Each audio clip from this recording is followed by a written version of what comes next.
яғни 3 мезгіл дәрі ішуді белгілеген, немесе денсаулығында асқазанында қандай бір жаралары болатын болса, ол адам не істейді? Ең бірінші дәрігермен кеңеседі. Дәрігерлер яғни рұқсат берсе, ол адам ораза ұстайды. Ал енді дәрігерлер, мамандар рұқсат бермесе, ол адам ұстамайды. Неге? Себебі Рамазанның оразасы сапарда болмаған, денсаулығы сау, ораза ұстауға шыдайтын, және де мұсылман адамға, ер мен әйелдерге, балиғатқа толған адамға парыз.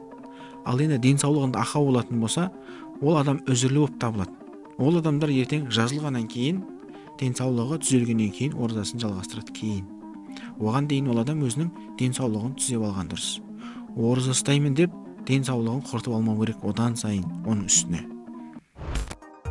Көкейде жүрген бір сұрақ, жауабын тапсам деп едім. Құрметті тыңдармандар, көкейде жүрген бір сұрақ айдарында студиямызға өздеріңізден келіп түскен өзекті сұрақтардың жауабын тыңдай аласыздар. Егер де көкейіңізді мазалап жүрген сұрақтары болса, 8702 189 7159 байланыс нөміріне WhatsApp арқылы жолдай аласыздар.